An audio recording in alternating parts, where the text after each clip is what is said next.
안녕하세요.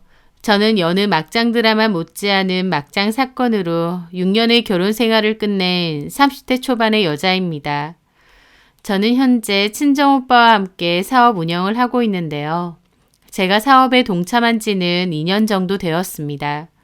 오빠는 의류와 자파 수입 관련 사업을 진행 중이었는데 초반에는 혼자 하다가 나중에는 제가 사업에 참여하게 되었습니다.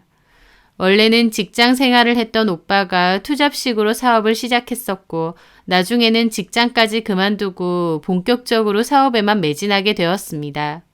하지만 초창기에는 제대로 된 사무실도 없이 친정집에서 예전에 제가 쓰던 방을 사무실로 꾸며 일을 했었죠. 오빠 혼자 사업을 할 때는 직장 생활 다니는 것보다 조금 더 버는 정도의 수익이 있었습니다. 그런데 제가 나중에 합류하게 되면서 쇼핑몰 매출과 수익이 확 늘어나게 되었어요. 그래서 오빠는 저에게 항상 고맙다고 했습니다. 사업을 성장시켜준 1등 공신이라고 하면서요. 하지만 제 입장에선 오빠에게 더 고마웠습니다. 왜냐면 제가 가장 힘들고 스스로가 한심하게 느껴졌을 때 오빠 덕분에 다시 자신감을 찾을 수 있었기 때문이죠. 저는 원래 소셜 커머스 회사의 지사에서 에디터 겸 카피라이터로 근무를 했었습니다. 대학 졸업 후 7년을 다녔던 회사였고 나름 인정받으며 잘 다니고 있었어요. 저는 2년 연애했던 동갑내기 남자친구와 결혼을 했었는데 결혼하고 나서도 아이를 출산하고 나서도 회사에는 계속 근무를 했었습니다. 하지만 저희 회사가 여러 소문이 있다가 결국 인수합병을 거치며 제가 근무했던 지사는 문을 닫게 되었습니다. 인수합병이 된 본사로 들어가 계속 일을 할 수 있는 방법도 있긴 했는데 문제가 그 본사가 저희 집에서는 거리가 너무 멀다는 거였어요. 제가 만약 결혼을 안 했더라면 혹은 아이가 없는 상황이었다면 출퇴근 시간이 다소 길어졌어도 본사로 갔을 겁니다. 하지만 그 당시 육아와 회사 일을 병행하고 있던 저는 아이 때문에 그렇게 멀리 떨어진 회사로 출근을 할 수가 없겠더라고요. 원래 출근할 때 아이를 어린이집에 맡기고 퇴근할 때 제가 하원시켜서 데리고 왔었는데요. 제가 본사로 가게 되면 출퇴근 시간이 각각 1시간 이상 더 늘어나 버리는 겁니다. 그래서 제가 퇴근하고 아무리 서둘러 간다 해도 어린이집에는 8시 넘어 데리러 갈 수밖에 없겠더라고요. 어린아이를 7시부터 8시까지 하루 종일 맡긴다는 것도 아이에게 미안한 일이고 또 저희 아이가 다니던 어린이집에서도 8시까지 맡아주실 수 있는 상황은 안 됐습니다. 그래서 남편에게 등원은 내가 할 테니 하원은 해줄 수 있느냐 했는데 남편은 자기네 회사도 야근이 많고 정시 퇴근하면 눈치가 보여서 자기가 하원시키는 건 어려울 것 같다고 하더라고요. 그래서 저는 결국 고민 끝에 본사로 들어가는 것은 포기했습니다. 회사를 그만둬야 했으니 다른 회사로 이직을 할까 싶기도 했어요. 하지만 이직 준비 도중 생각이 바뀌었습니다. 일단 저도 그맘때 육아와 회사 일을 병행하면서 많이 지치기도 했어요. 남편은 퇴근이 불규칙적이라 그나마 정시 퇴근이 가능한 제가 아이 등하원을 다 시키고 또 퇴근 후에도 집안일과 육아를 제가 다 전담해야 했거든요. 육아와 회사 일을 병행한다는 건 상상 이상으로 체력도 많이 소모되고 정신적으로 힘든 일이었습니다. 그래서 저도 너무 지치기도 했고 무엇보다 아이한테 미안한 부분이 많았어요. 저희 아이도 부모보다는 어린이집에서 너무 많은 시간을 보낸 것 때문인지 정서적으로 불안한 것 같기도 하고 그맘때 등원 거부도 꽤 심했거든요. 매일같이 오늘은 엄마랑 같이 있겠다고 우는 아이를 억지로 어린이집에 떼어놓고 출근해야 되는 제 심정은 말도 못했습니다. 아이를 어린이집에 들여놓고 회사로 가면서 미안해서 눈물을 흘린 적도 많았죠.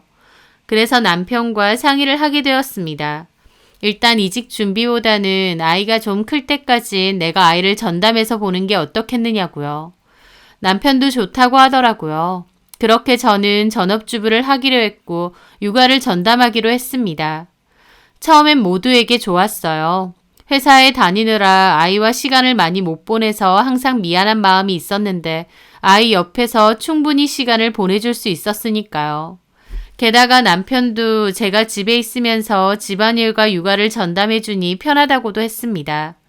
왜냐면 그전까진 똑같이 맞벌이를 하면서도 육아와 집안일은 거의 제 몫이다 보니 저도 불만이 쌓였고 한 번씩 싸우기도 했거든요. 하지만 제가 회사를 그만두면서 그냥 집안일과 육아를 제 전담으로 하겠다 하니 남편은 몸도 마음도 편하고 잔소리도 안 듣고 좋았던 거죠. 하지만 당연히 문제도 있었습니다. 맞벌이로 벌다가 남편 혼자 외벌이가 되니 집안 형편은 훨씬 빠듯해지게 된 거였죠. 처음 6개월 정도까진 괜찮았어요. 그런데 6개월 정도 지나면서 슬슬 돈 문제 때문에 빈정상하는 일이 생기기 시작했습니다. 그맘때부터 남편은 제가 돈 쓰는 걸 아까워하는 게 눈에 보였어요. 예를 들어 한 번은 모처럼 저녁에 한우 외식을 했었는데요. 제가 고기를 구웠습니다.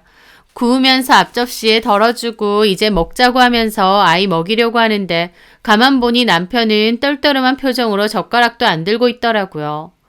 뭔가 얼굴이 불퉁해서요. 왜 안 먹느냐 하니까 남편 한다는 말이 뭐 잘 먹겠다거나 하는 말이 없어서 그러는 겁니다. 어? 아니, 내가 힘들게 벌어온 돈으로 오랜만에 외식 좀 하는 건데 자기가 잘 먹겠다는 말 한마디가 없길래 좀 서운해서. 그렇게 말하는데 좀 벙찌더라고요. 가족끼리 외식하는 건데 제가 잘 먹겠다, 고맙다 소리 안 했다고 불퉁해 있다는 게요. 그 전에 저도 직장에 다닐 때에는 잘 먹었어 라고 하면 남편은 에이 같이 돈 버는데 뭐 굳이 그런 인사를 해 가족끼리 라고 말했었어요. 근데 이제는 대놓고 자기 월급으로 사주는 거니 고마워하라는 게 보이더라고요. 저도 좀 황당하긴 했지만 고맙다, 잘 먹겠다 그러고 넘어갔습니다. 하지만 남편의 쪼잔병은 갈수록 심해지더라고요. 제가 나를 위한 물건이나 음식을 사면 그걸 아까워하는 게 눈에 보이는 겁니다. 본인 물건 사는 건 당연하다 생각하면서 제 물건 사는 건 가격이 아무리 싸도 아까워하는 게 보이고 눈치까지 주는 거죠. 본인 혼자 외벌이라서 힘들다는 소리도 잘하고요. 그렇다 보니 저도 제 물건도 하나 마음 놓고 못 사게 되었고 뭔가를 사게 되면 남편한테 변명을 하게 되었어요. 가끔 친구들을 만나면 돌아가면서 밥도 사고 커피도 사잖아요. 그런데 저는 그 밥값, 커피값도 눈치가 너무 보여서 친구들도 못 만나게 되었습니다. 옷도 못 산 지 꽤 됐고 미용실도 눈치가 보여서 못 가겠더라고요. 제가 머리가 곱슬이라서 원래는 3달에 한 번씩 스트레이트 펌을 하러 갔거든요. 그런데 미용실 한 번 가서 펌이라도 하면 10만 원 정도는 기본으로 나오는데 남편 눈치가 보이니 펌도 못하고 그냥 꽉 메고만 다녔습니다. 그런데 남편이 한 번은 저보고 그러는 겁니다. 자기야, 아무리 집에만 있다고 해도 자기 관리 좀 해라. 머리는 무슨 부스스하게 다 꼬불거리고 있고 옷도 왜 맨날 후줄근하게 하고 다녀. 나는 여자들 집에 있다고 푹 퍼져서 못 나게 다니는 거 참 별로더라. 라고요. 그 말을 듣는데 저 너무 속상하고 서운해서 따졌습니다. 1,000원 한 장 쓰는 것도 눈치를 주는 마당에 10만 원이 넘는 매직펌 하러 어떻게 미용실을 가느냐고요. 누구는 머리 이렇게 하고 싶은 줄 아느냐고 울분을 토하며 울었죠. 그러니까 남편은 자기가 언제 눈치를 줬느냐며 생사람 잡는다고 난리더군요. 너무 서러웠습니다. 아끼는 거 좋죠. 그런데 필요할 때는 써야 되는 거 아닌가요? 1,000원, 5,000원 돈 쓰는 거 눈치 보이고 벌벌 떨게 되는데 그런 제 모습이 그렇게 현타가 오는 겁니다. 더 얄미웠던 건 시부모님이었습니다. 시부모님은 생신 선물이나 명절 선물 받으실 때 50만 원 이하면 취급을 안 하셨어요. 대놓고 50만 원 이상 되는 선물을 사달라고 하셨고 행여나 그것보다 저렴한 선물을 사드리면 귀신같이 알아채고 필요 없으니 도로 갖고 가라고 눈치를 주십니다. 자식들 힘들게 키워놨는데 매달 용돈을 못 받을지언정 이 정도는 당연히 받아도 된다고 생각하시는 분들이었거든요. 남편도 자기 부모님한테는 비싼 선물로 척척 잘 사드리고 가끔 용돈도 따로 보내드리곤 했습니다. 원래는 저희 부모님께도 생신이나 명절이면 비슷한 금액대로 준비를 했어요. 그런데 제가 일을 그만두고 나서는 대놓고는 아닌데 은근한 압박과 눈치를 주는 겁니다. 제가 백화점에서 우리 부모님은 이걸 사드릴까 하면 가격표를 쓱 보고 한숨을 쉰다던가 이거 장모님 갖고 있으시지 않아? 혹은 이거 너무 비싼 브랜드 아닌가? 라는 식으로 딴지를 거는 거죠. 그러면 저도 마음이 불편해지고 눈치가 보여서 결국 더 싼 걸 찾게 되더라고요. 이런 문제로 다투면 남편은 늘 내가 언제 그랬냐, 네가 지레 눈치 본 거 아니냐 라는 식입니다. 대놓고 뭐라고 한 적 없는데 제가 괜히 눈치를 봤다 이거예요. 충분한 대화와 상의 후에 직장을 그만두고 전업주부를 선택했다 생각했는데 남편은 제가 돈을 벌어오지 않는다는 이유로 은근한 무시와 눈치를 내내주었던 겁니다. 그렇게 1년 반 정도가 흐르고 저는 이대로는 안 되겠다 싶어서 일을 구하겠다 결심했습니다. 남편에게 말하니 남편도 잘 됐다며 쌍수 들고 환영하더라고요. 솔직히 그간 말은 못해도 외벌이로 사는 게 얼마나 힘들고 부담스러웠는 줄 아느냐면서요. 말은 못하긴 뭘 못하나요? 여태까지 줄창 눈치 줬으면서요.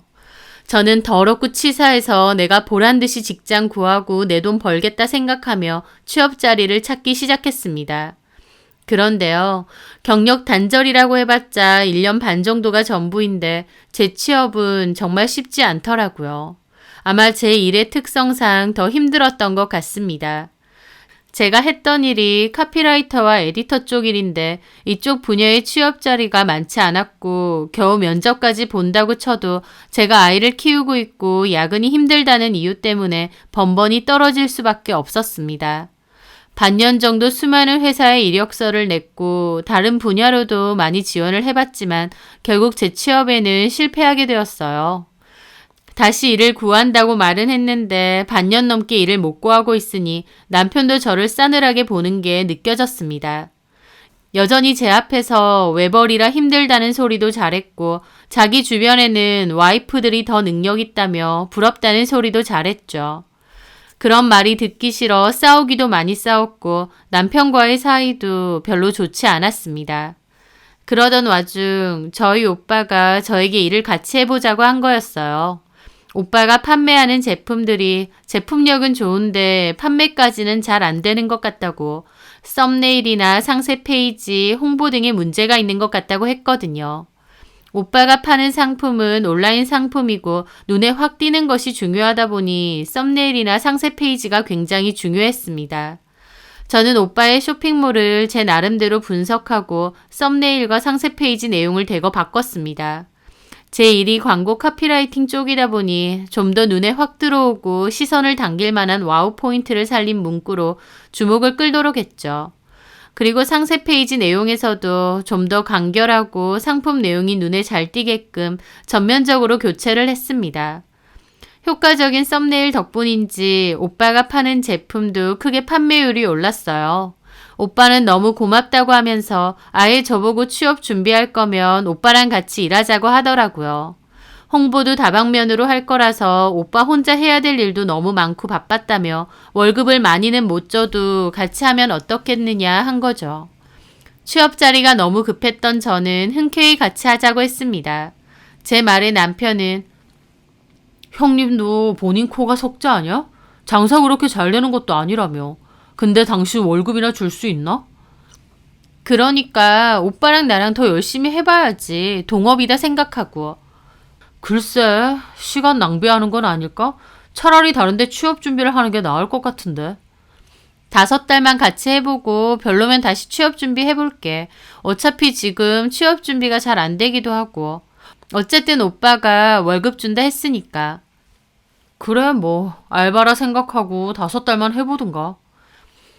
남편은 별로 탐탁치 않아 했지만 저는 뭔가 재미도 있고 자신감도 생겼어요. 오빠랑 같이 일하는 거니 편하기도 할 테고 저도 의욕이 샘솟았죠. 그렇게 저는 친정집으로 출근해 오빠와 일을 했습니다. 오빠가 상품 사입과 배송, CS 쪽을 담당한다면 쇼핑몰 관리와 홍보 관련해서는 제가 담당을 해서 일을 했어요.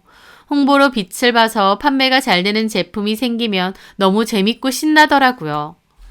내가 신나서 할 수 있는 나만의 일이 다시 생겼다는 게 그렇게 감사하고 즐거운지 그때 다시 깨닫게 되었습니다.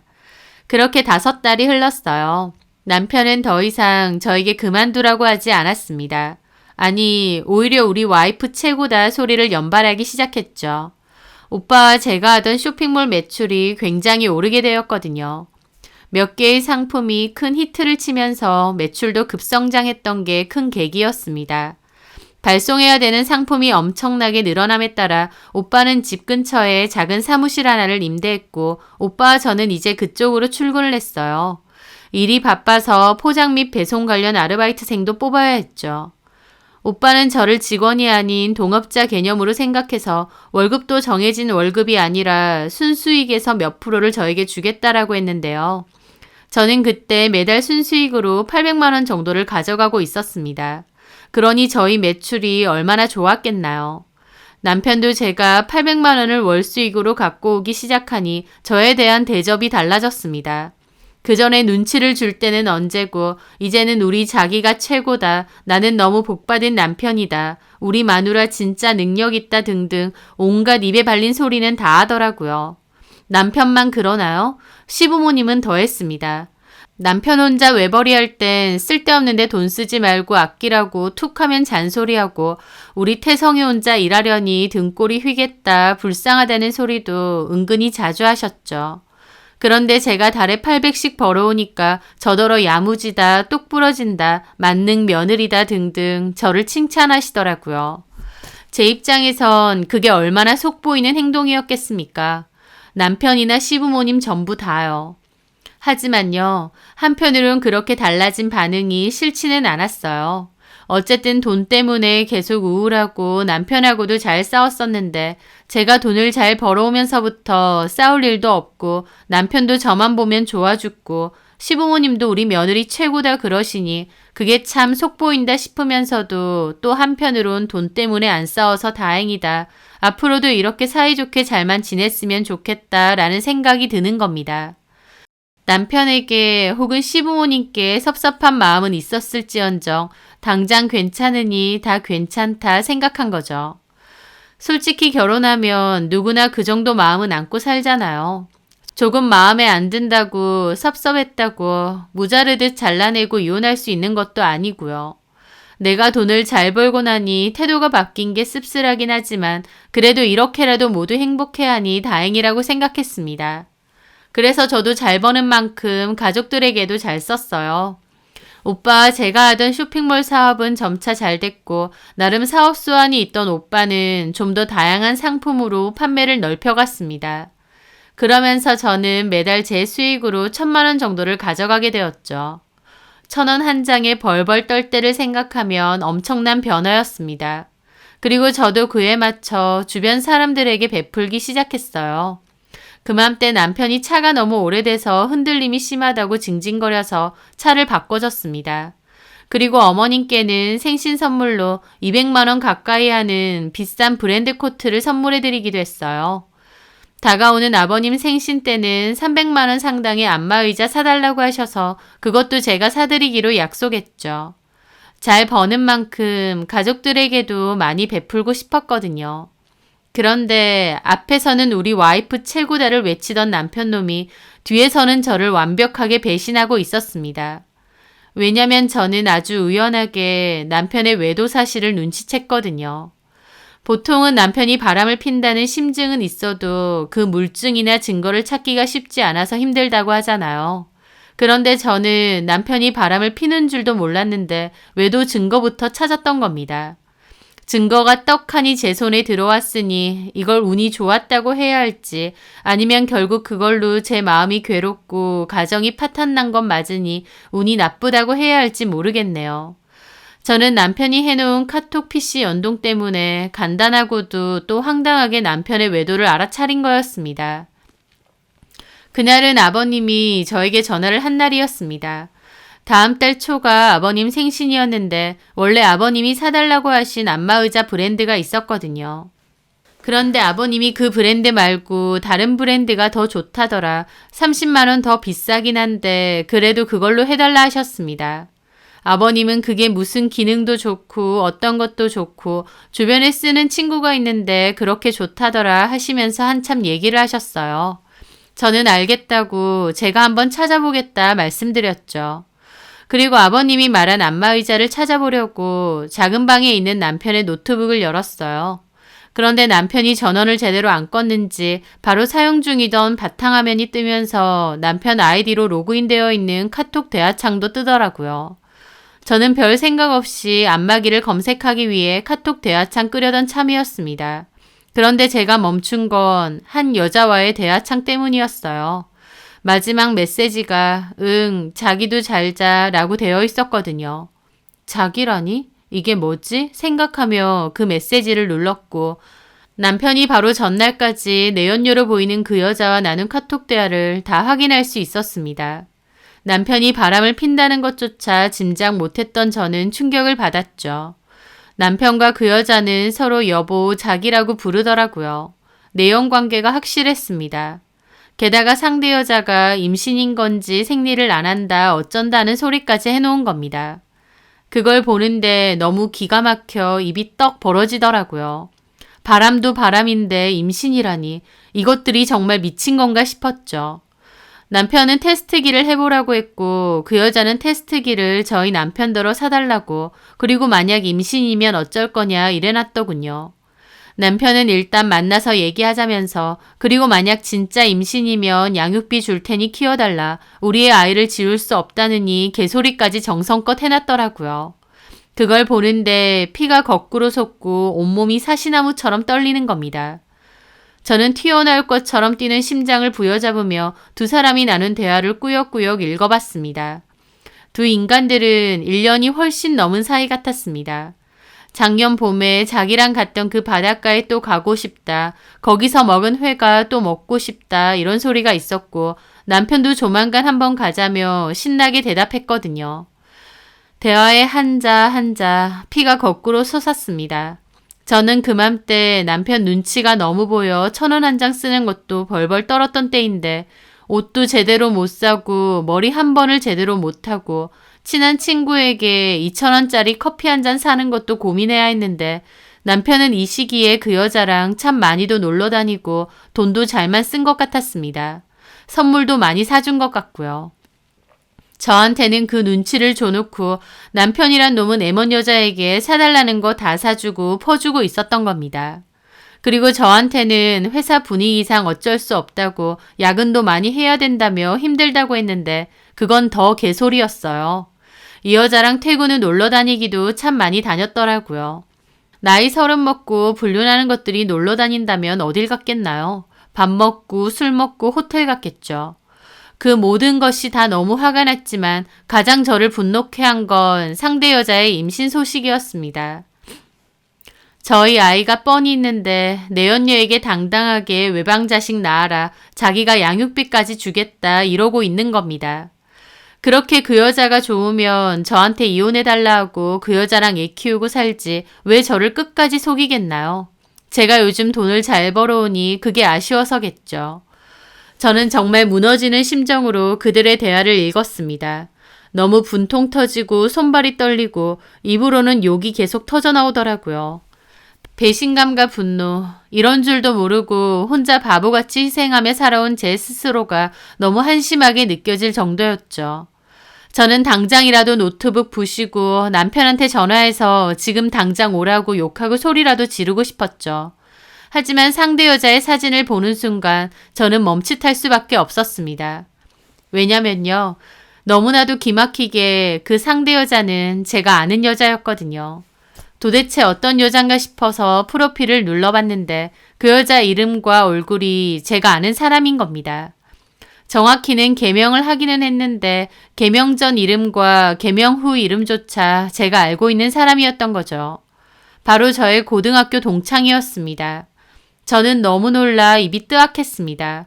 어떻게 얘랑 바람이 난 걸까? 내 존재를 알고 둘이서 바람을 핀 건지 아니면 내 존재는 모르는 상황에서 우연히 이렇게 된 건지 머리가 혼란스럽더라고요. 어찌됐든 두 인간들을 결코 용서할 수도 없고 넘어갈 수도 없었습니다. 당장이라도 이혼하자고 하고 싶은데 아이가 걸렸습니다. 이혼이 아이에게 너무 큰 상처가 되지 않을까 망설여지더라고요. 잘못은 남편이 했는데 외도 사실을 알고부턴 제 속이 지옥이 되었습니다. 앞으로 어떻게 해야 할지 머릿속엔 그 생각밖에 안 들었죠. 그렇게 제가 안색도 안 좋고 계속 뭔가 고민에 빠져 있는 것을 본 저희 오빠가 얘기 좀 하자고 하더라고요. 민영아, 너 무슨 걱정 있어? 아니야, 걱정은 무슨. 야, 오빠가 너를 모르냐? 왜 그러는데? 오빠한테 솔직하게 말해. 양서방이 문제 일으켰어? 저는 한숨을 내쉬었습니다. 그리고 계속 캐묻는 오빠에게 결국 그 모든 이야기를 하게 되었어요. 제 얘기를 듣는 오빠는 저보다 더 흥분하고 화가 나서 얼굴이 시뻘개지더군요. 이 자식이 미쳤나? 감히 너를 속이고 바람을 펴? 그리고 그 여자가 임신도 한 것 같다고? 이것들이 정말... 오빠는 화가 머리 끝까지 나서 당장이라도 남편을 잡으러 가려고 나서려는 겁니다. 저는 오빠를 붙잡았죠. 오빠, 이러지 마. 이렇게 감정적으로 하면 안 돼. 왜 오빠가 더 난리야. 열받잖아. 집불도 없는 거 너한테 잘하겠다 그렇게 매달려서 엄마 아빠도 결혼 허락한 건데 이렇게 뒤통수를 때려? 솔직히 너 일 그만두고 양서방이 눈치 준 거 우리도 다 알아. 네가 미주알 고주알 말은 안 해도 우리도 눈치가 있으니 다 안다고. 그래서 내가 너한테 같이 일하자고 한 것도 있고. 그런데 지는 다른 여자 만나고 다니면서 그 여자한테는 돈 쓰고 다니고 외방자식까지 만들어? 이거 미쳐도 제대로 미친놈이네. 오빠의 말에 저는 너무 속상해서 눈물이 다 나더라고요. 그렇게 꾸미는 거 좋아하고 세련되게 다니던 애가 머리도 못하고 맨날 질끈 묶고 다니고 옷은 다 결혼 전에 입던 거 입고 다니고 너 예전에 엄마랑 옷가게 갔는데 3만 원짜리 티셔츠 하나도 그렇게 들었다 놨다 고민을 했다며. 그래서 결국 엄마가 사줬다고. 엄마가 그날 민영이가 양서방 눈치를 보는 것 같다고 속상해 하시는 거 내가 다 들었어. 양서방 그 자식이 너 돈 안 벌어온다고 눈치 주는 거 우리 가족도 다 알고 있었다고. 그래도 너네 일이고 네가 괜찮다고 하니 아무 말 안 했는데 근데 지는 바람을 펴? 이 미친 새끼가 정말. 오빠는 화가 나서 어쩔 줄 몰라 하더라고요. 오빠한테도 부모님한테도 너무 죄송하고 면목이 없었습니다. 잘 사는 모습, 남편에게 대접받고 사는 모습 보여드리고 싶었는데 저는 그날 오빠 앞에서 한참을 울었고 오빠도 속상해서 저를 달래주며 한숨만 푹푹 내쉬더라고요. 그날 오빠랑 몇 시간 동안 많은 대화를 나누었습니다. 결론은 이혼이었어요. 남편 하는 짓이 너무 괘씸하기도 했고 또 제가 얼마든지 혼자서 저희 아이 키울 수 있는 능력도 되는데 이 더러운 꼴을 참고 살아야 될 이유가 없었거든요. 그렇게 저는 오빠와의 기나긴 대화 끝에 이혼하겠다, 최대한 빠른 마무리를 내겠다 확고한 결심을 내렸습니다. 그렇게 결론을 내리고 나니 남편과 시부모님이 그 내연녀의 실체를 알게 되면 어떤 얼굴을 할까 오히려 궁금하더라고요. 저만 알고 있는 내연녀 동창의 과거 말이죠. 저는 오빠의 도움으로 한 심부름 센터를 찾게 되었습니다. 오빠도 주변에 물어 알게 된 곳인데 인터넷 서치 관련 전문가라고 하더라고요. 저는 그 내연녀의 이름과 연락처, 정보를 다 주었어요. 제 고등학교 동창이었기에 출신 학교와 개명 전 이름, 기본적인 정보도 비교적 알고 있었죠. 그리고 저는 저에게 필요한 그 사진을 인터넷을 뒤져 구해달라 했습니다. 그 후 저는 변호사 사무실로 가서 상담을 받았어요. 제가 확보한 남편과 그 여자와의 카톡 대화 내용을 보여주니 증거로 충분한 효력이 있다고 하더라고요. 저는 그렇게 바로 계약하고 이혼 소송과 상간 소송도 진행하겠다 했습니다. 제가 조용히 그 모든 것을 처리하고 있는 동안에도 남편은 눈치 없이 아빠 안마의자 샀어? 이러고 있더라고요. 저는 남편에게 최대한 티를 내지 않으려고 안간힘을 쓰고 있었습니다. 남편 얼굴에 물이라도 확 끼얹고 싶고 쌍싸대기를 날리고 싶을 때가 하루에도 몇 번이나 있었지만 이 악물고 참았어요. 내가 생각한 날 다 터트리고 끝내겠다. 그 생각뿐이었거든요. 아직. 왜 아직이야? 다음 주엔 가야 되는데. 요즘은 주문해도 금방 오잖아. 내가 알아서 할 테니까 신경 안 써도 돼. 어련히 알아서 좋은 거 해드릴까. 아, 그래? 고마워 자기야. 하고 실실대고 있더라고요. 저 뻔뻔한 낯짝 보는 것도 얼마 안 남았다 생각하며 이를 갈았죠. 그렇게 저는 모든 소장 작성을 다 끝내고 마음의 준비도 다 끝냈습니다. 그 여자에겐 소장을 발송했고 남편 소장은 제가 직접 전달하기로 했습니다. 그리고 그때 마침 심부름 센터로부터 제가 의뢰했던 사진도 받을 수 있었어요. 저는 그 사진과 소장을 전부 서류 봉투에 잘 담아놨습니다. 그리고 시부의 생일이 있던 날 아이는 몸이 안 좋다는 핑계로 친정에 맡기고 남편과 저만 시댁으로 갔습니다. 저희가 오자마자 어머님은 식사 준비 같이 하게 저보고 주방으로 들어오라 하시더라고요. 제가 이혼하는 마당에 그거 같이 하고 있겠나요? 저는 평소와 달리 단박에 거절했습니다. 저 몸이 좀 피곤해서요. 거실에서 좀 쉴게요. 당신 뭐해? 어머님이 도와달라 하시잖아. 라고 남편에게 말했죠. 제 말에 어머님도 남편도 황당한 표정을 짓고 있더라고요. 하지만 곧 남편이 알겠다며 주방으로 들어갔습니다. 제가 벌어오는 돈이 훨씬 많아지면서부터 남편은 제 얘기를 잘 듣거든요. 주방에서 어머님이 돈 좀 번다고 유세냐는 소리가 얼핏 들렸지만 남편이 쉬쉬 하더군요. 참 이 집은 돈 잘 벌어오는 사람이 최고인가 보다 씁쓸했습니다. 제가 다시 돈을 잘 벌어오지 못하면 인간 취급도 안 해줄 사람들이 남편과 시댁 식구들이었으니까요. 제가 거실에 가만히 앉아있자 아버님은 안마의자는 주문했냐? 그러시더군요. 그래서 제가 그랬죠. 좀 이따가 제가 드릴 게 있어요. 뭐를? 안마의자를? 뭐 좋은 거예요. 오늘 바로 오기로 했냐? 이야, 타이밍 좋구나. 기대하는 아버님을 보는데 참 코웃음이 나더라고요.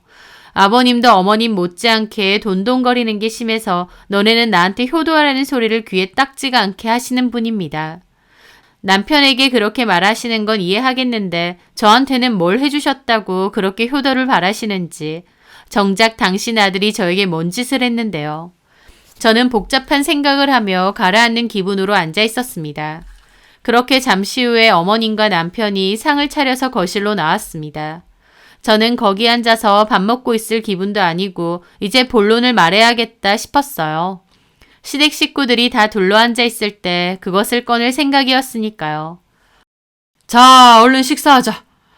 잠시만요. 일단 식사 전에 제가 드릴 게 있어서요. 뭐 안마의자 주문했다는 거 도착했니? 저는 조용히 서류 하나를 꺼냈습니다. 그리고 남편에게 내밀었어요. 자, 당신한테 줄게. 어머님, 아버님 앞에서 말해야 될 것 같아서. 남편은 어리둥절해하며 서류를 꺼내보더라고요. 그리고 이혼 서류라는 것을 알게 되자 눈이 커지는 겁니다. 이게 뭐야? 이혼 서류지. 그리고 뒤에는 위자료 소장이고. 제 말에 남편과 시부모님 티오를 뜬 놀라더군요. 이혼? 너 뭔 소리야? 갑자기 이혼이라니. 지금 밥상머리 앞에서 이게 당최 뭔 소리냐?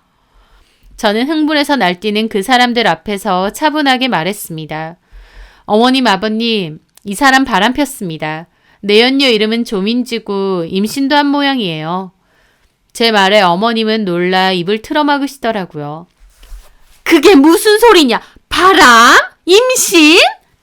남편도 당황한 얼굴이었습니다. 네가 그걸 어떻게 아느냐는 표정이었죠. 이 사람이 아주 바람핀다고 증거를 줄줄 흘려놓고 다니더라고요. 최소 1년 이상 된 것 같아요. 저한테는 1,000원 한 장 쓰는 것도 아까워서 벌벌 떨었는데 그 여자가 어디 놀러 가자는 거 뭐 먹고 싶다는 건 잘도 사주고 펑펑 쓴 것 같던데요. 그 여자 임신 맞대? 네가 임신 테스트기까지 사들고 가보겠다며. 만약 임신이면 양육비 줄 테니까 낳으라며. 자기가 그걸 다 어떻게 알아? 아버님이 안마의자 좀 사달래서 그거 검색하려고 네 노트북 켜니까 그 여자랑 나눈 대화가 다 있더만. 너 내가 그렇게 만만해 보였니? 대놓고 바람 피우고 카톡으로 버젓이 대화하는 걸 그렇게 놔둬? 너 사람을 바보로 봐? 자기야, 그게 아니라. 어머님, 아버님, 저 이 사람이랑 이혼할 겁니다. 제가 두 인간들 어떤 대화 나눴는지 다 본 이상 더는 못 삽니다. 아버님 흥분한 얼굴로 남편에게 묻더군요. 너 이 말이 다 진짜야? 진짜 바람핀 거야? 아니 그게 에라이 미친놈아. 처자식 있는 놈이 잘하는 짓이다. 그 여자는 뭐하는 여자길래 애 딸린 유부남하고 바람이 나. 그 여자도 유부녀냐? 아버님 말에 남편도 어쩔 줄 몰라 하더라고요. 그래서 제가 그랬습니다. 제가 말씀드릴게요. 공교롭게 이 남자가 바람핀 여자가 제 고등학교 동창이더라고요. 당신 혹시 알고 그런 거야? 민지가 당신 동창이라고? 몰랐나 보네. 그럼 이것도 몰랐겠다. 당신 주고 싶어서 내가 힘들게 찾아온 게 있거든. 저는 심부름센터에 의뢰해서 받았던 그 사진을 꺼내게 되었습니다. 그 사진을 본 남편도 시부모님도 눈이 휘둥그레졌어요. 그 사진은 바로 남편의 내연 여인 조민지가 과거 유흥업소에 다닐 때 찍은 홍보 사진이었던 겁니다. 조민지는 고등학교 때부터 소문이 몹시 안 좋은, 소위 까질 대로 까진 질 안 좋은 학생이었는데요. 저희 학교에서도 문제아로 손꼽혀서 전교생이 그 이름을 다 알고 있었습니다. 그때 이름은 조민지가 아니고 조숙현이었어요. 하여튼 고등학교 때 안 좋은 쪽으로 나름 유명 인사였습니다. 같은 학교 후배 애들 삥도 잘 뜯고 다니고 맨날 집에 갈 땐 남자들 오토바이 타고 다닌다 그러고 뒷자리에서 고데기하고 수업 시간엔 퍼즐러 자고 남자들과 몰래 통화하고 선생님한테 반항하고 학업 분위기도 해치는 1등 공신이었죠. 그렇게 졸업 후 대학교 다닐 때 고등학교 동창들 사이에서 그 소문이 돌았습니다. 저도 친구에게 들어서 알았어요. 조숙현이 불법 해외 성매매를 하다가 걸렸다더라 라는 소문이요. 게다가 한 동창 남자애가 조숙현이랑 사귀다가 깨졌는데 그 분풀이로 조숙현이 술집 다닐 때 찍은 홍보사진을 동창 커뮤니티 게시판에 올린 겁니다. 그 사진을 본 동창들은 걔 고등학교 때도 그러고 다니더니 알만하다고 소문이 다 났죠. 근데 솔직히 안 그럴 것 같던 애가 그러면 충격이었겠지만 조숙현이라면 충분히 그러고도 남을 것 같아서 그런 줄 알았다 정도였긴 했습니다. 어쨌든 옛날에 저도 그 사진들을 보고 경악했었는데 시간이 흘러 그 조숙현이 저희 남편과 바람을 핀다니 이게 무슨 운명의 장난인가요? 저는 그 사진들을 심부름센터를 통해 구해서 시부모님과 남편에게 보여준 것이었습니다. 조숙현이 다니던 과거 술집에서 홍보용으로 썼던 사진들인데 인터넷에 남아있어서 구하기가 엄청 힘들지는 않았다고 하더라고요. 하여튼 남편도 그걸 보고 꽤나 놀란 듯 했습니다. 입이 떡 벌어졌죠. 무엇보다 시부모님이 몹시 놀랐습니다. 태성아, 너 얘를 만난다는 거야? 이런 저질스러운 여자를? 말도 안 돼. 민지가. 너 얘 술집에서 만난 거지? 고등학교 때부터 유명했어. 성인 되고 나서도 술집 다니고 해외 불법 성매매로 걸려서 소문이 파다했고. 아니야. 민지 플로리스트야. 꽃집 한다고. 꽃집? 와, 진짜 안 어울린다. 조숙현, 아니 조민지랑 꽃이라. 과거 세탁 아주 조신하게 잘했네. 말도 안 돼. 민지가. 그럼 유부남이랑 놀아나서 애까지 가지는 애가 어떤 애인 줄 알았는데. 너랑 참 잘 어울리는데 왜? 애도 낳고 잘 살아봐. 저는 충격받은 그 사람들을 두고 자리에서 일어났습니다. 어머님, 이 여자 임신했다고 하니 새며느리로 맞이하세요. 저는 이제 이 사람하고 이혼할 겁니다. 그리고 저는 가려고 하는데 퍽 하는 소리가 들리는 거예요. 놀라서 돌아보니 아버님이 화를 못 이기고 남편 얼굴을 때린 거였죠. 남편은 얼굴을 부여잡고 겁에 질려 아버지 하고 있더라고요. 야, 이 자식아! 어디서 바람을 펴도 이런 싸구려 같은 년이랑 바람을 펴! 뭐? 성매매? 술집? 에라이 정신 나간 놈아! 저도 몰랐다고요. 소연애미가 이제 돈 좀 벌어오고 나도 어디 가서 며느리 자랑 좀 하게 됐는데 바람 펴서 이혼! 내가 아들놈 술집년이랑 바람 펴서 이혼했다는 소리를 하게 생겼어? 너 오늘 그냥 내 손에 죽자 이 자식아. 이 꼴통 같은 자식. 아버님이 남편을 때리려고 하고 어머님은 질겁해서 막아 세우더라고요. 본인 위신, 체면이 중요하신 아버님은 아들이 바람펴서 며느리가 상처받았다는 것보다 그런 여자랑 바람이 나고 이혼당해야 된다는 그 사실이 더 부끄러우신 듯 했죠.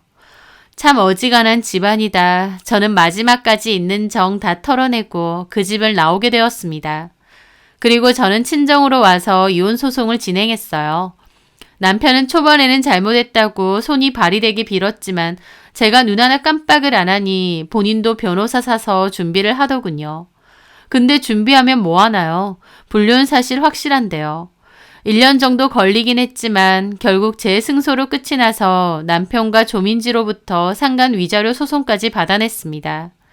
집은 애초에 반반 했었고 기여도도 비슷했기에 반반 나눠서 갖기로 했습니다. 그리고 남편에게 줬던 제 차는 재산분할 목록에 포함되지 않은 별도의 제 명의 재산이었기에 도로 갖고 왔습니다. 그년이랑 그 차 타고 지저분한 짓 하고 다녔을 생각을 하니 너무 더러워서 중고로 팔아버렸습니다. 그렇게 저는 1년 만에 남편과 끝을 내고 이혼을 마무리하게 되었습니다. 아이한테 미안한 마음도 있었지만 엄마가 행복해야 아이도 행복한 거잖아요. 제가 남편을 용서할 수 없는데 아이 때문에 결혼 생활을 억지로 유지해야 한다는 건 오히려 아이에게 더 큰 부담이 될 것 같았어요. 게다가 남편에게 외방 자식이 있다 보니 그것도 나중에 아이가 알면 더 큰 상처가 될 것 같았죠. 남편 놈이 뭘 어떻게 대처할지도 모르니까요. 차라리 다 끊어내고 저 혼자 아이를 책임지고 사는 게 훨씬 낫겠다 싶더군요. 이제는 이혼했으니 전 남편이 조민지랑 그러고 살던지 말던지 내 알 바 아니다 싶었고 저도 신경 끄고 살았습니다. 저는 오빠와 사업에 더욱 열중했고 사무실도 더 큰 곳으로 늘리고 직원도 3명이나 더 늘었습니다. 감사하게도 엄마가 아이 육아를 좀 도와주시고 오빠도 배려를 많이 해줘서 훨씬 편안하고 안정감 있게 키우고 있어요. 그리고 이혼하고 1년 뒤 저는 아주 웃긴 얘기를 들었습니다. 저희 남편과 조민지 얘기는 동창들 사이에서도 소문이 파다했어요. 막장 중에 막장인 이야기다 보니 한동안 시끌시끌했죠. 그래서 그 후일담을 듣게 되었는데 조민지는 임신이 맞았고 결국 출산도 했답니다. 그런데요. 그 아이가 전 남편 아이가 아니었던 건지 전 남편 쪽에서 결혼을 거부했다고 했습니다. 양육비까지 준다고 낳으라고 할 땐 언제고 이제 이혼남 신세인데도 결혼을 거부한 거죠. 결국 아이는 조민지 부모님 아이로 즉 본인 동생으로 호적에 넣었다는 얘기가 있더라고요. 인생 그따위로 사는 조민지는 끝까지 한심한데 그 애는 참 불쌍하다 싶었죠. 돈 안 벌어온다고 저에게 눈치 주고 무시하던 전 남편놈. 제가 돈을 잘 벌게 되니 대접부터 달라졌던 것도 지금 생각하면 정말 열받고 쓰레기 같은 인간이다 싶어요. 언제든지 상황이 안 좋게 변하면 뒤도 안 보고 저를 팽할 인간이었던 거죠. 저도 그때는 그냥 흐린 눈으로 모른 척 했는데 이제 와서 생각해보니 애초에 글러먹은 인간이고 평생 믿고 살 인간도 아니었던 것 같습니다. 게다가 그렇게 능력 좋은 와이프 어쩌고 노래 불렀는데 제가 잘 되자마자 바람핀 거 걸려서 이혼당하고 위자료 토해내고 지복을 지가 찬 셈이죠. 보란듯이 잘 사는 게 최고의 복수라는 탈무드의 명언처럼 저도 아주 보란듯이 아이 잘 키우며 잘 살려고 합니다. 제 사연 들어주셔서 감사합니다.